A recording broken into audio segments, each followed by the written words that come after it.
বলেন ওয়ায়ানহা আনিল ফাহশা। আল্লাহ পাক বলেন যত প্রকার অশালীন কাজ, ফাহিশা কাজ, নির্লজ্জতা, বেহায়াপনা, আল্লাহ তাআলা এগুলো থেকে আমাদেরকে নিষেধ করেছেন। আচ্ছা বলেন তো, এই সমাজের মধ্যে, দেশের মধ্যে নির্লজ্জতা বেশি না কম? বেশি। এমন বেশি বেহায়াপনা, নির্লজ্জতা জমিনের মধ্যে আজকে আমাদের সঙ্গে ছড়িয়ে পড়েছে। আল্লাহর হাবিব বলেন ইন্নাল্লাহা লা ইউবগিদুল ফাহিশাল বাযিআ। যারা ফাহিশা কথা বলে, যারা অশালীন কথা বলে, যারা খারাপ কথা বলে, যারা বেহুদা কথা বলে, এরা হলো আল্লাহর দুশমন। কার দুশমন? আল্লাহর দুশমন। তাহলে আজকে দুই বন্ধু এক জায়গায় যখন গল্প গুজব হয়, আড্ডা হয়, তখন ফাহিশা কথা আছে না? আছে না? আছে। অথচ আল্লাহর হাবিব বললেন ইন্নাল্লাহা লা ইউবগিদুল ফাহিশাল বাযিআ। যারা ফাহিশা কথা বলে, বেহুদা কথা বলে, এরা কার দুশমন? আল্লাহর দুশমন। এখন আসুন, এক শ্রেণীর মানুষ যারা দেখবেন এরা বলে বেড়ায় যে গান শোনা হারাম, এটা কোরআনে কোথাও নেই। বলে কি বলে না? বলে না? বলে। আচ্ছা বলেন তো, আমরা যে নামাজ পড়ি, নামাজ কি শব্দ? বাংলা শব্দ। কি শব্দ? নামাজের কোথাও আছে কোরআনে? কোরআনে যত জায়গায় এসেছে সব জায়গায় আসসালা কি? এটা হলো আরবি শব্দ। তাহলে আল্লাহ তাআলা কিভাবে ওয়াজ করেছেন সেটা আমাদেরকে ফলো করতে হবে। এরা ভণ্ড, এরা বলে গান শোনা হারাম, এটা কোনো জায়গায় প্রমাণিত নেই। কিন্তু আসুন, আল্লাহ রাব্বুল আলামিন বলেন ওয়া মিনান নাসি মান ইয়াশতারি লাহুল হাদিস লিয়ুদিল্লা আন সাবিলিল্লাহ বিগাইরি ইলমিন ওয়া ইয়াত্তাখিযাহা উলাইকা লাহুম আযাবুম মুহিন। আল্লাহ রাব্বুল আলামিন বলেন তোমাদের মধ্যে কেউ না জেনে আল্লাহর পথ থেকে মানুষকে বিভ্রান্ত করার জন্য বেহুদা কথাবার্তা তারা শরীক করে, আর তারা হাসি ঠাট্টা হিসেবে ওগুলোকে গ্রহণ করে। এদের জন্য আল্লাহর লাঞ্ছনাকর শাস্তি রয়েছে। কাদের জন্য? মুফাসসিরগণ বলেছেন যে এই আয়াত দ্বারা আল্লাহ রাব্বুল আলামিন গান শোনাও হারাম, যারা গান করে এগুলো হারাম ঘোষণা করেছেন। তাহলে কোরআন আছে না নেই? বেহুদা কথা, বেহুদা কাজ তার মানে হলো আজকে সমাজের মধ্যে গান কথা দিব। আমরা হয়তো মনে করি যে যুবকেরা গান বাজেন, শুধু যুবকেরা গান বাজেন। যুবক, বৃদ্ধ, ছোট বড় সবাই বিয়ে বাড়িতে যান, গান আছে না নেই?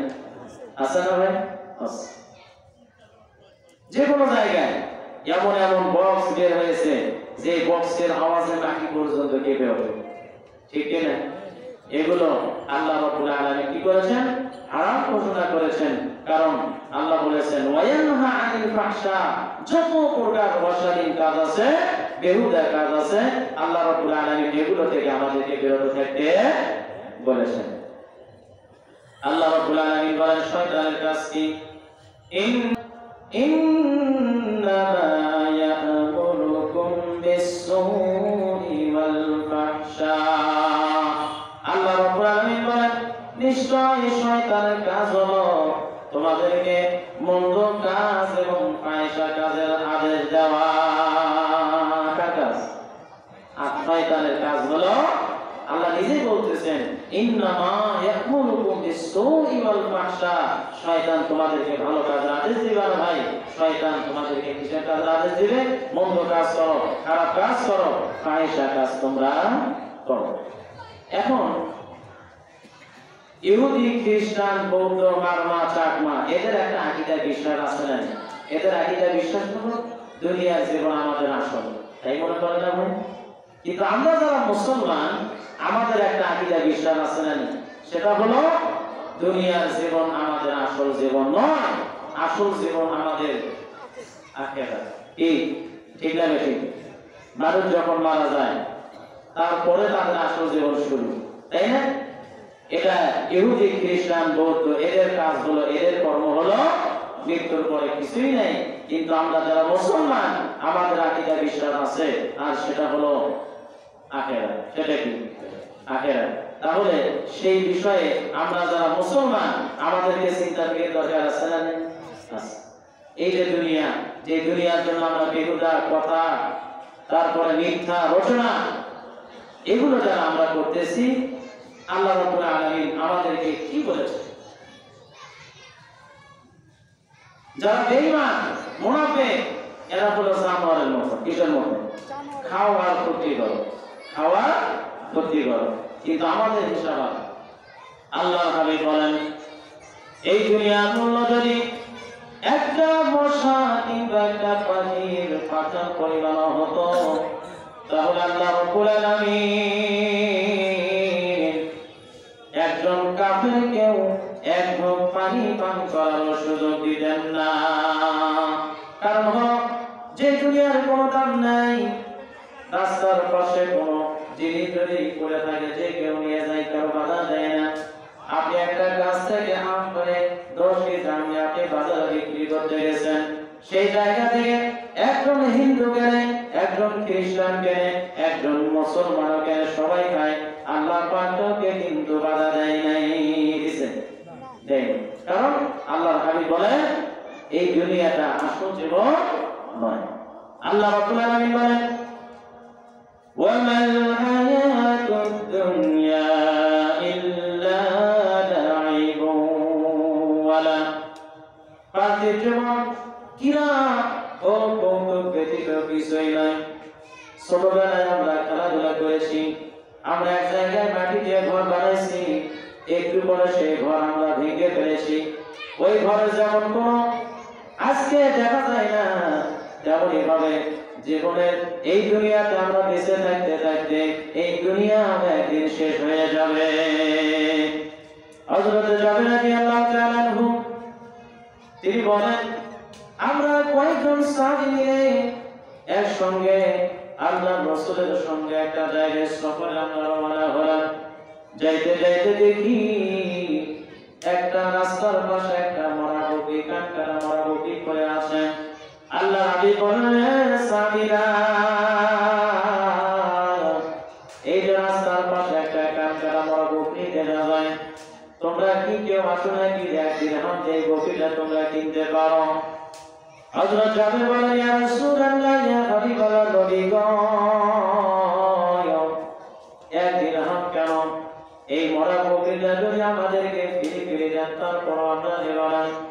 কারণ এই বকরিটা যে জায়গার ভেতরে আমরা রাখবো সেখানে দুর্গন্ধ, এখানে আমাদেরকে যদি ফিরে দিয়ে দেন তাও আমরা নেব না।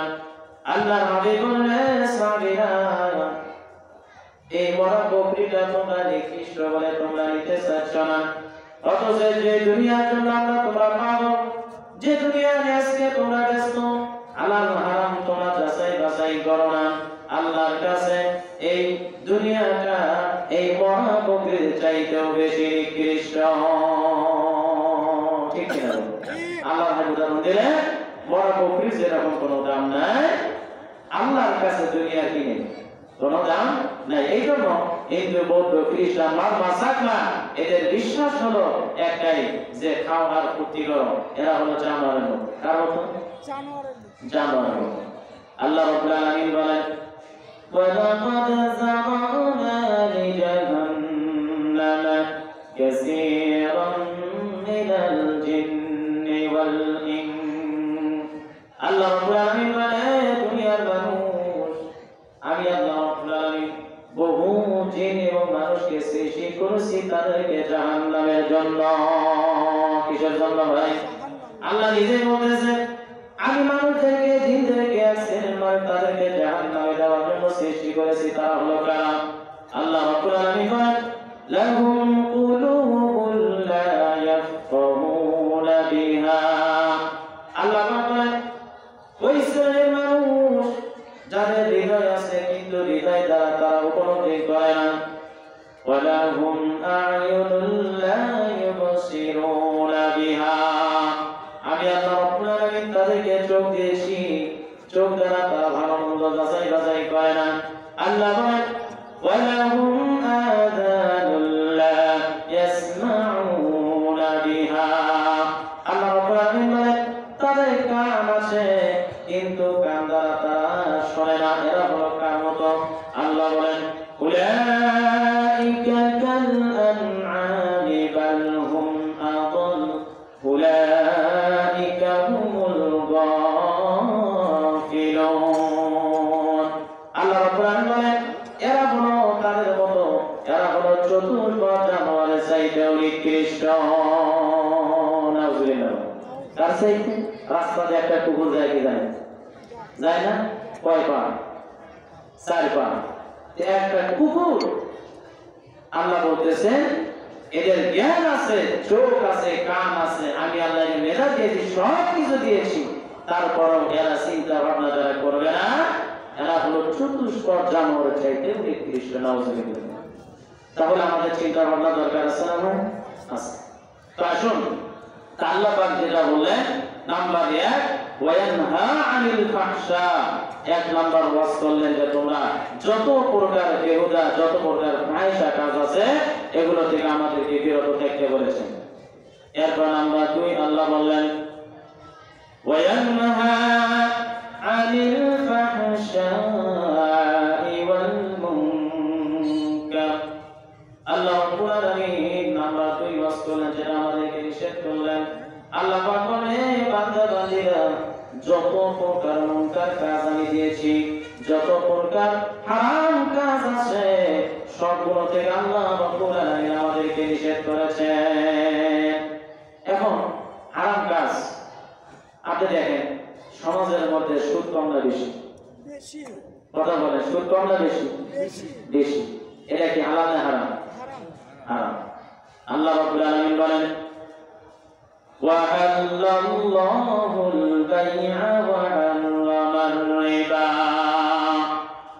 আল্লাহ রাব্বুল আলামিন সুদকে হারাম করে দিয়েছেন, আর আমরা যারা ব্যবসা করি এই ব্যবসাকে আল্লাহ হালাল করে দিয়েছেন। কার কথা? আল্লাহর কথা। তাহলে মুনকার কাজ তার মানে হলো নিষিদ্ধ কাজ। আমরা সমাজের মধ্যে আজকে আগের সময় দেখা যাইতো বড় লোক শ্রেণীর মানুষ যারা ধনীরা সুদ খাইত, এখন মুরগির ব্যবসায়ী সুদ খায়, চাউলের ব্যাপারী সুদ খায়, কাঁচামরিচের ব্যবসা করে সুদ খায়, পেঁয়াজের ব্যবসা করে সুদ খায়। আছে না? গরিব শ্রেণীর মানুষেরা সুদ খাওয়া শিখে গেছেন বাংলাদেশে।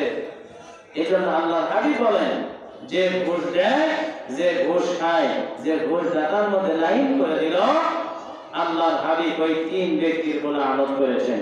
কয় ব্যক্তির উপর? বাংলাদেশের সুদ খাওয়ার একটা সিস্টেম।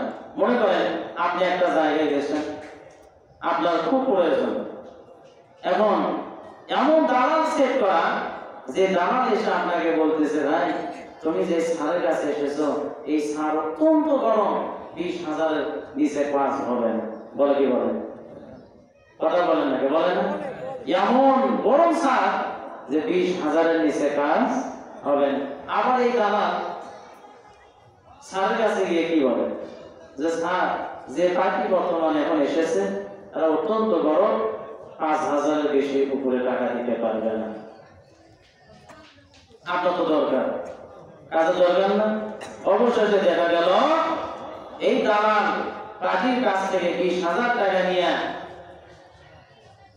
সারকে দেয় 5,000, আর 15,000 কোথায়? পকেটে।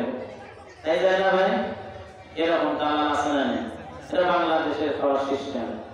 আল্লাহ হাবিব বললেন যে ঘুষ খায়, ঘুষ দেয়, যে ঘুষ দাতার মধ্যে লাইন করে দিল, আল্লাহ হাবিব এই 3 ব্যক্তির কোন আনত করেছে।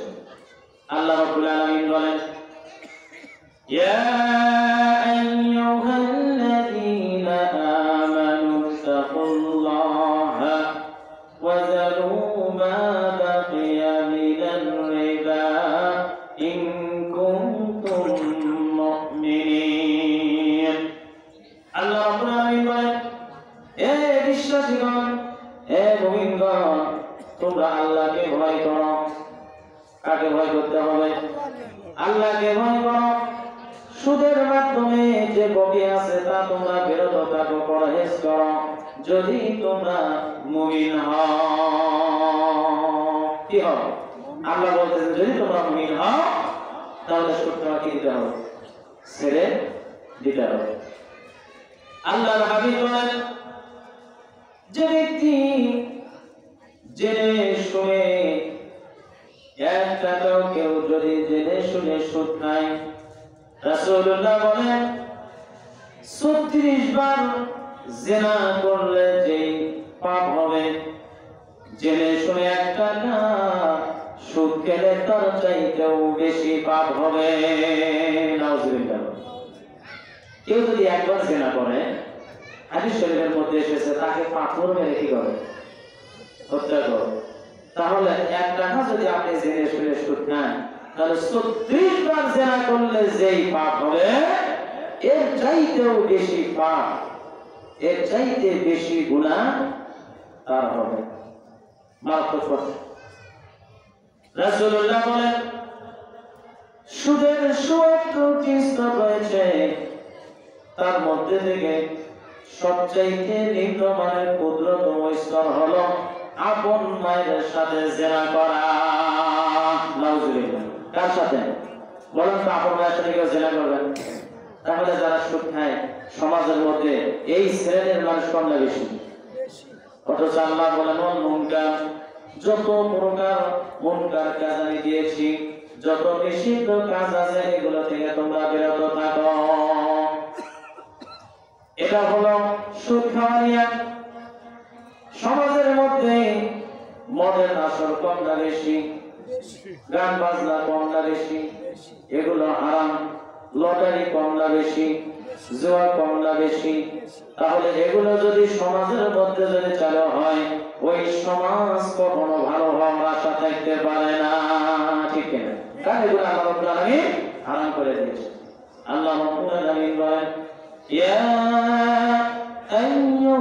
আইয়ুহাল্লাযীনা আমানু ইন্নামাল খামরু ওয়াল মাইসিরু ওয়াল আনসার ওয়াল আজলামু রিজসুম মিন আমালিশ শাইতান ফাজতানিবুহু লাআল্লাকুম তুফলিহুন।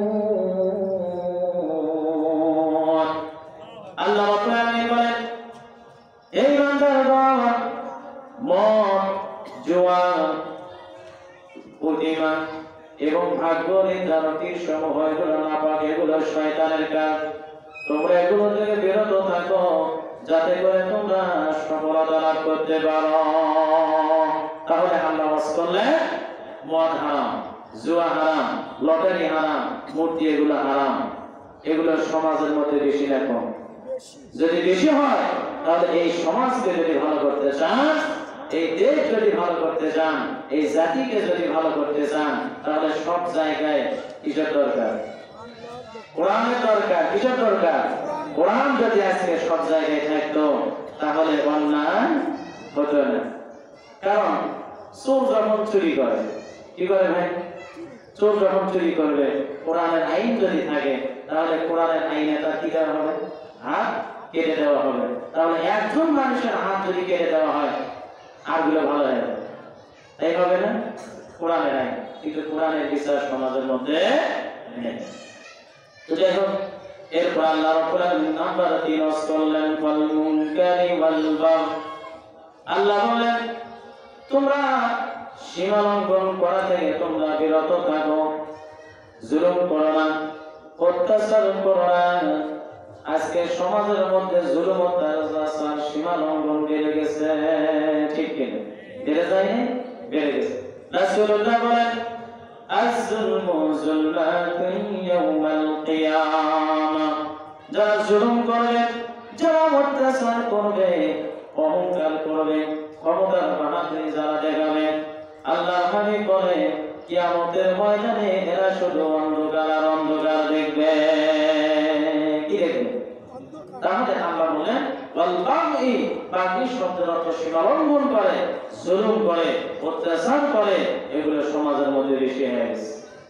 এদের ব্যাপারে আল্লাহ রাব্বুল আলামিন ওয়াজ করলেন ইন্নামাস সাবিলু আলাল্লাযীনা ইয়াযলিমুনা আন-নাসা ওয়া ইয়াবগুনা ফিল আরদি বিগাইরিল হক উলাইকা লাহুম আযাবুন আলীম। আল্লাহ রাব্বুল আলামিন বলেন তিরস্কার পাওয়ার কেবলমাত্র সেসব লোক যারা মানুষের উপর জুলুম করে, অত্যাচার করে, আর জমিনের মধ্যে সীমালঙ্ঘন করে বেড়ায়, ফিতনা ফাসাদ করে বেড়ায়, এদের জন্য রয়েছে লাঞ্ছনাকর শাস্তি। কি শাস্তি? যারা জুলুম করেছে, ইতিহাসে দেখেন তো আজকে তাদেরকে দেখা যায় আছে ফিরাউন, নমরুদ, কেউ নেই। নূহ আলাইহিস সালামের সময় যে সম্প্রদায় জুলুম করেছিল আছে, লূত আলাইহিস সালামের জাতি, কেউ নেই। আল্লাহ রাব্বুল আলামিন বলেন وَكَذَلِكَ أَخْذُ رَبِّكَ إِذَا أَخَذَ الْقُرَى وَهِيَ ظَالِمَةٌ إِنَّ أَخْذَهُ أَلِيمٌ شَدِيدٌ। আল্লাহ রাব্বুল আলামিন বলেন এ দুনিয়ার মানুষ, আল্লাহ তার নবীকে বলেন নবী হে আপনি দেখেন আপনার উপরে কাকে জানায়া দেন, তারা যেন নূহের সম্প্রদায়কে দেখেন, লূতের সম্প্রদায়কে দেখে, ফিরআউনের সম্প্রদায়কে, ফিরআউনকে যেন দেখে, কেউ নেই। আল্লাহ রাব্বুল আলামিন যখন কোন জালেম জাতিকে ধরবেন তখন এমনিভাবে ধরবেন, নিশ্চয় আল্লাহর পাকড়াও বড়ই কঠিন। ঠিক কিনা? ইতিহাসে 2024 সালে যারা বাংলাদেশ থেকে চলে গেল, জুলুম কম করছে না বেশি করছে? ভাই কথা বলেন না, বেশি করে না? জুলুম করতে করতে তারা মনে করেছিল যে আমাদের ক্ষমতা মনে হয় কি হবে না, শেষ হবে না। কিন্তু আল্লাহ বলতেছেন নবী হে আপনার রব যখন কোন জাতিকে, যখন জালেম জাতিকে যখন ধরবে তখন এমনি ভাবেই ধরবে। কিভাবে? আপনারা তার ইতিহাস 2024 দেখেছেন। এই জন্য যারাই জুলুম করবে সামনেও যারা অত্যাচার করবে আল্লাহ রাব্বুল আলামিন তাদেরকে এইভাবে শাস্তি দিবেন। ঠিক না? ঠিক। তো আসুন তাহলে সমাজের মধ্যে যত প্রকার অশালীন বাক্য, যত প্রকার খারাপ কাজ, নিষিদ্ধ কাজ, এই জায়গা থেকে যদি আমরা বিরত থাকতে চাই, আজকে আমরা গার্জিয়ান ঠিক হওয়া জরুরি। আমরা অভিভাবক দুর্বল, আজকে আমরা দোষারোপ করি মেয়েদের, নারীদেরকে, এই করি না? কিন্তু আমরা দুর্বল। আমাদের দায়িত্ব হলো আমাদের স্ত্রী আছে, আমাদের মেয়ে আছে, তারা কেন সমাজের মধ্যে বেপরোয়া চলাফেরা করবে? রাসূলুল্লাহ বলেন কোন জায়গায় যদি তোমরা কেউ অন্যায় দেখো তাহলে তোমাদের উচিত নিজ হাত দ্বারা সেখানে বাধা দেওয়া। হাত দ্বারা যদি বাধা দিতে না পারো তাহলে জবান দিয়ে তাদেরকে নিষেধ করো। এটাও যদি তোমরা না পারো তাহলে অন্তরে অন্তরে তোমরা ঘৃণা করো। কিন্তু আজকে সমাজ থেকে তাকান, পরিবারের প্রতি কোনো খেয়াল আমাদের নেই। তার মানে হলো ইমান ভেতরে, অন্তরের ভেতরে সামান্য ইমান নাই। ঠিক না? ইমান যদি থাকতো তাহলে আমি সুদ খাইতাম না, ঘুষ খাইতাম না, আমি মদ খাইতাম না। আমার ছেলে কোথায় যায়, আমার মেয়ে কোথায় যায়, আমার স্ত্রী কোথায় যায়, এগুলো আমরা আগে যাচাই বাছাই করতাম। ঠিক না? ঠিক। মেয়েদের ব্যাপারে একটা ওয়াজ আমি করব। আল্লাহ রাব্বুল আলামিন নারীদেরকে বলেন ওয়াকারনা ফি বুয়ুতিকুন্না ওয়া লা তাবাররাজনা তাবাররুজাল জাহিলিয়াতিল উলা। আল্লাহ রাব্বুল আলামিন বলেন নারীদের জন্য একটা ওয়াজ করলেন, নারীরা তোমরা নিজ গৃহে তোমরা বসবাস করো, বিরাসি জাহিলি যুগের লাইদের মতো নিজেদেরকে তোমরা প্রদর্শন করো না। কার কথা? তার মানে হলো পর্দা করো। কি করো? পর্দা করো। আমি মহিলাদেরকে বলবো, মা বোনদেরকে বলবো, মারা তোমরা পর্দা করো, কারণ পর্দা এমন একটা বিধান, এটা আল্লাহ দেওয়া ফরজ। যারা পর্দা করে এদের শরীরটা আল্লাহ হেফাজত করেন। ঠিক না বেঠিক? মনে করেন একজন ব্যবসায়ী কলা বিক্রি করে। কি বিক্রি করে? বিক্রি করেন কলার ব্যবসায়ী। যে কলারা চিন্তা করলো যে লোকজন এখান থেকে কলা নিয়ে যেতে কি হয়, কলা নিয়ে যাওয়া লাগে, তারপরে আবার সেলা লাগে, তাই লাগে না? কষ্ট হয়। এই জন্য সে নিয়োগ করলো যে আমি কয়েকটা কলা এখানে ছিলে বিক্রি করব এবং কয়েকটা কলা এখানে ওই অবস্থায় রেখে দেবো, আগে বিক্রি হয়। যেই কলা কেনার জন্য আসে দেখে যে কলা সেনা আর কেউ নেই না, বলা যে কেউ নিবে। কলারা জিজ্ঞাসা করে, ভাই তোমাদের সুবিধার্থে আমি কলা ছিলে বিক্রি করতেছি, কিন্তু তোমরা কেউ নেও না, কারণ কি? এখন যারা ক্রেতা এরা বলতেছে, ভাই এই কলাতে মশা মাছি কত ময়লা আবর্জনা পড়ে, এই কলা আমাদের কিনে দরকার নেই। আজকে এই জন্য আমি উদাহরণ দিলাম যে সমস্ত মায়েরা পর্দা করে, পর্দার ভেতরে থাকে, এরা হলো সুন্দর। আল্লাহ রাব্বুল আলামিন এদেরকে খুশি হলেন। ঠিক না বেঠিক? ওই যে সেরা কলার যেমন দাম নেয়, সমাজের মধ্যে যারা বেপর্দা চলাফেরা করে, বেপর্দাহীন নারী, এদেরও আল্লাহর কাছে কোনো প্রকার দাম নেই। ঠিক না? আল্লাহ রাব্বুল আলামিন বলেন, ইয়াইযুকুম লাআল্লাকুম তাযাক্কারুন। আল্লাহ রাব্বুল আলামিন আমাদেরকে এই জন্য বাস করলেন যাতে করে তোমরা উপদেশ গ্রহণ করতে পারো। কি করতে পারো?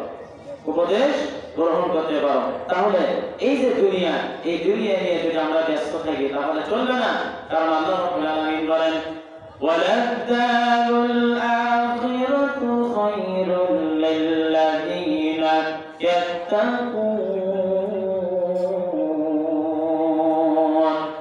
আল্লাহ রাব্বুল আলামিন বলেন, পরহেজগারের পরকালের আবাদ পাকিস্তান পরহেজগারদের জন্যই শ্রেষ্ঠ। আফালা তাকিলুন, তোমরা কি তা বুঝো না? কাদের জন্য ভাই? পরকালের যে আবাস, যে জায়গা অর্থাৎ জান্নাত, এটা কেবলমাত্র মুত্তাকিদের জন্য। কাদের জন্য? মুত্তাকি, যারা তাকওয়া অর্জন করে, যারা খোদাভীরুতা অর্জন করে। কিন্তু এই শ্রেণীর মানুষ সমাজের মধ্যে পাওয়া যায় না। যদি আজকে আমাদের ভিতরে আল্লাহর ভয় থাকতো, যদি আল্লাহর প্রতি ঈমান যদি ঠিক মতো থাকতো, তাহলে আমার দ্বারা সমাজের ভিতরে কোনো অন্যায় কাজ হতো না। হতো না? হতো না। কারণ আল্লাহ রাব্বুল আলামিন বলেছেন, ওয়ালাকাদ যারা'না লিজাহান্নামা কাসীরাম মিনাল জিন্নি ওয়াল ইনস। আল্লাহ বলেন, আমি আল্লাহ রাব্বুল আলামিন বহু মানুষ এবং জিনকে জাহান্নামে যাওয়ার জন্য সৃষ্টি করেছি। আল্লাহ নবী মুসা আল্লাহর কাছে আরজ করল, রাব্বুল আলামিন আপনি এত সুন্দর করে মায়া মহব্বত করিয়া আপনার বান্দাদেরকে সৃষ্টি করলেন, দুইটা হাত দিয়া, দুইটা পা দিয়া, দুইটা চক্ষু দিয়া, দুইটা কান দিয়া, কত সুন্দর করে আপনি সৃষ্টি করেছেন। রব্বুল আলামিন আমার তো বুঝে আসে না আপনি কিভাবে আপনার বান্দাদেরকে জাহান্নামে দিবেন। কাকে প্রশ্ন করল? মুসা নবী প্রশ্ন করল, আল্লাহ আপনি নিজেই বলতেছেন যে আমি কিছু মানুষ, কিছু জিনকে কি জন্য সৃষ্টি করেছি? জাহান্নামে দেওয়ার জন্য সৃষ্টি করেছি। তাহলে যে মানুষদেরকে আপনি এত মহব্বত করে, এত সুন্দর করে, এত নিয়ামত দিয়ে সৃষ্টি করলেন, এই মানুষদেরকে আবার জাহান্নামে কেমনে দিবেন? এটা আমার বুঝে আসে। এবার আল্লাহ রাব্বুল আলামিন মুসাকে বলেন, মুসা রে, আমি তোমাকে কিছু ধান দিলাম, এই ধানগুলো তুমি জমিনের মধ্যে রোপণ করো। আল্লাহ নবী মুসা কিছু ধান নিয়ে জমির মধ্যে চাষ করলেন। সারাদিন পরিশ্রম করে রোদের মধ্যে কষ্ট করে ক্লান্ত হয়ে আগাছা যখন আস্তে আস্তে যখন ধীরে ধীরে যখন বেড়ে গেল, যখন ধান পেকে গেল, আল্লাহ নবী মুসা আলাইহিস সালাম ধানগুলো কেটে নিয়ে আসলেন। ধানগুলো কাটার পরে সুন্দর করে বাড়াই করে ঘরের ভেতরে জমা করে রেখে দিলেন। আর যে ধানগুলা ময়লা আবর্জনা পড়ছিল এগুলোকে পুড়ে ফেললেন। আল্লাহ রাব্বুল আলামিন বলে, মুসা তুমি এত কষ্ট করে এত রোদে করে ধান চাষ করলা, কিন্তু কিছুকে তুমি পুড়ে ফেললা আর কিছু জমা করলেন কারণ কি? এবার মুসা কেমন রব্বুল আলামিন যে কষ্ট করে আমি যেগুলো অর্জন করার জন্য আমি এখানে অর্জন করেছি, আমি ধান রোপণ করেছি, এগুলো আমার প্রয়োজন, এগুলো আমার নিজের কাজে লাগবে, আমার পরিবারের জন্য কাজে লাগবে, এগুলো আমি সঞ্চয় করে রেখেছি। আর যে ময়লা আবর্জনা খড়কুটা ফল এগুলো নিয়ে পুড়িয়ে ফেললাম। আল্লাহ রাব্বুল আলামিন বলে, মুসা আমি আল্লাহ রাব্বুল আলামিন আমার বান্দা বান্দীদেরকে এত সুন্দর করে নিজ হাত দ্বারা আমি সৃষ্টি করলাম। নিজ সৃষ্টি করার পরে আমি চাই আমার বান্দারা আমার দাসত্ব করবে, আমি আল্লাহ হুকুম আহকাম ঠিক মতো পালন করবে, আমি আল্লাহ দেওয়া বিধান অনুযায়ী চলাচল করবে। বিনিময়ে আল্লাহ রাব্বুল আলামিন বলে, আমি এদেরকে জান্নাত দান করব। সুবহানাল্লাহ। অর্থাৎ এটা আমার প্রয়োজন। আল্লাহ বলেন, মুসা আর যারা আমার হুকুম অনুযায়ী চলবে না, আমার বিধান অনুযায়ী যারা চলবে না, আমার নিয়ামত খাবে, আমার সাথে নাফরমানি করবে, আমার সাথে গাদ্দারি করবে, মুনাফিকি করবে, এই লোকগুলা আমার কোনো দরকার নাই, কোনো প্রয়োজন নাই, এদের জন্যই আমি জাহান্নাম করে রেখেছি। অর্থাৎ আল্লাহ রাব্বুল আলামিন বলেন, ওমা খালাকতুল জিন্না ওয়াল ইনসা ইল্লা লিয়াবুদুন, আমি আল্লাহ রাব্বুল আলামিন জিন এবং মানব জাতিকে সৃষ্টি করেছি আমার ইবাদত করার জন্য। কার জন্য? আল্লাহর ইবাদত। কিন্তু আল্লাহর ইবাদত বাদ দিয়া আমরা কি করতেছি? সম্পদের প্রেমে পড়ে, সন্তান সন্ততির ভালোবাসায়, আজকে পরিবারের লোক লালসায় সব কিছু বাদ দিয়া আমরা আল্লাহকে ভুলে গেছি। এইটাই এই জন্য আল্লাহ রাব্বুল আলামিন বললেন, যারা আমি আল্লাহকে ভুলে যাবে, আমি আল্লাহর ইবাদত করবে না, দাসত্ব করবে না, এই লোকের আমার কোনো প্রয়োজন নেই, এই বান্দার কোনো প্রয়োজন নেই, এদের জন্য আমি জাহান্নাম তৈরি করে রেখেছি। এজন্য আল্লাহ রাব্বুল আলামিন বলেন, ইয়া আইয়ুহাল্লাযীনা আমানু লা তুলহিকুম আমওয়ালুকুম ওয়ালা আওলাদুকুম আন যিকরিল্লাহ ওয়া মান ইয়াফআল যালিকা ফাউলাইকা হুমুল খাসিরুন।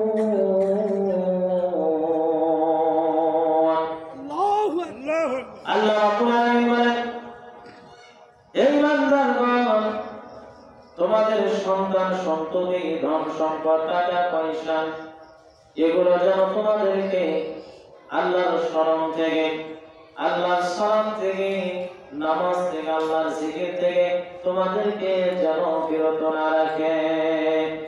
যদি তোমরা এটা করো তারাই হবে বেশি ক্ষতিগ্রস্ত। তারা কি? এরাই হবে সবচেয়ে বেশি ক্ষতিগ্রস্ত, যারা সন্তানের প্রেমে পড়ে, টাকা পয়সার প্রেমে পড়ে, ধন সম্পদের প্রেমে পড়ে, দুনিয়ার রাজত্বের লোভে পড়ে, যারা নামাজ পড়বে না, আল্লাহর জিকির করবে না, আল্লাহর কোরআন শিখবে না, এদের ব্যাপারে আল্লাহ বললেন এরাই বেশি ক্ষতিগ্রস্ত। তাই আপনি ব্যবসা করেন, আপনার যদি 1 লক্ষ টাকা হঠাৎ করে কোনো লোকসান হয়ে যায়, মাথা খারাপ। কথা বলেন ঠিক কিনা? ঠিক হয় না? এমন মাথা খারাপ, সারাদিন চিন্তা হয় আমার লোকসান হয়ে গেল। কিন্তু একজন মানুষের 9টা মেয়ে, কয়টা মেয়ে? 9টা যদি মেয়ে থাকে, পরে আরেকটা যদি মেয়ে হয়, কিছুদিন পরে দেখা গেল ওই মেয়েটা মারা গেল। কয়েকদিন মাত্র আফসোস থাকতে পারে। কত টাকা সন্তান নেই, হঠাৎ করে একটা সন্তান হয়েছে, কয়েকদিন পর মারা গেল, 1 বছর 2 বছর পর আফসোস থাকবে, তাই থাকে না ভাই? পরে কিন্তু আর আফসোস থাকে না। কিন্তু টাকা, ধন সম্পদ এমন, এগুলো যতদিন পর্যন্ত বেঁচে থাকবেন ততদিন পর্যন্ত এর প্রতি মহব্বত থেকে যাবে, তাই থাকে না? এই জন্য আল্লাহ আমাদেরকে ওয়াজ করলেন, এই দুনিয়ার ধন সম্পদ, সন্তান সম্পত্তি, এগুলো যাতে তোমাদেরকে কি না করতে পারে, দুনিয়ার প্রেমে পড়ে, দুনিয়ার রাজত্ব করে, ক্ষমতার প্রেমে পড়ে, এই জিনিসগুলো যাতে তোমাদেরকে আল্লাহর স্মরণ থেকে, নামাজ থেকে যাতে তোমাদেরকে বিরত না রাখতে পারে। এখন আসুন, আজকে জুমার দিন গেছে না ভাই? মসজিদে কেমন ছিল? মসজিদ ভরা, ঠিক না? আসরের সময় কথা বলে 1 কাতার 2 কাতার, মাগরিবে 1 কাতার 2 কাতার। তার মানে ওই যে আল্লাহ বললেন, আমার দাসত্ব করো, আমার ইবাদত করো, কিন্তু আজকে আমরা তা করছি, তাই না ভাই? করছি। নামাজ এমন একটা ইবাদত, রাসূলুল্লাহ বলেন, যারা মুসলিম, যারা মুমিন, মুসলমান এবং কাফেরের মাঝে পার্থক্য হলো সালাত। কি করা? সালাত পরিত্যাগ করা। যারা মুসলমান এরা সালাত আদায় করবে, আর যারা বেঈমান, যারা অমুসলিম, এরা সালাত আদায় করবে না। সমাজের মধ্যে আমরা নামে মুসলমান কিন্তু কাজে মুসলমান হতে পারিনি, আমরা মুনাফিক। আল্লাহ বলেন, ইন্নাল মুনাফিকিনা ফিদ-দারকিল আসফালি মিনান নার ওয়া লা তাজিদ লাহুম নাসীরা। আল্লাহ রাব্বুল আলামিন বলেন, অবশ্যই মুনাফিকরা জাহান্নামের তলদেশে নিক্ষিপ্ত হবে, এদের জন্য তোমরা কখনো সাহায্যকারী খুঁজে পাবে না। তাহলে আমরা আজকে এমন মুসলমান হলাম, আজকে সমাজের মধ্যে মুনাফিক মানে মুসলমান আমরা হয়ে গেছি, ঠিক কিনা ভাই? ওই যে রাসূল সাল্লাল্লাহু আলাইহি সাল্লাম বলেছেন, তার কথা শুনেছেন, কিন্তু পরে যা গীবত করেছেন, রাসূলের বিরোধিতা করেছেন। আজকে আপনার পিছনে আজকে দেখা যায় হুজুর কোরআন থেকে যখন আলোচনা করা হয়, এক শ্রেণীর মানুষের গাছ ধরে, চুলকায়, আছে না? আছে না? এরা মুনাফিক। এদের জন্য আল্লাহ বলেছেন, ইন্নাল মুনাফিকিনা ফিদ-দারকিল আসফালি মিনান নার ওয়া লান তাজিদ লাহুম নাসীরা। এই সমস্ত মুনাফিকরা আল্লাহ বলতেছেন জাহান্নামের তলদেশে নিক্ষিপ্ত হবে এবং এদের জন্য তোমরা কখনো সাহায্যকারী খুঁজে পাবে না। তো সম্মানিত উপস্থিতি, আমার সামনে মঞ্চে এখন সম্মানিত ওলামায়ে কেরাম উপস্থিত আছেন। তো আমাকে ছেলেন না, আমি বাড়ি বা শাখারিয়া বাড়ি করা মসজিদের খতিব সাহেব। তো আল্লাহ রাব্বুল আলামিন আমাকে সুযোগ দিয়েছিলেন আপনাদের সম্মুখে কয়েকটি কথা বললাম। তো আমি যেই ওয়াজ করলাম, যে কথা বললাম, আল্লাহ রাব্বুল আলামিন যাতে আমাদেরকে, আমাদের সকলকে এই ওয়াজ মেনে চলার তৌফিক দান করেন, সকল আল্লাহুম্মা আমিন। ওয়া আখিরু দাওয়ানা আলহামদুলিল্লাহি রাব্বিল আলামিন। আসসালামু আলাইকুম ওয়া রাহমাতুল্লাহি ওয়া বারাকাতুহু।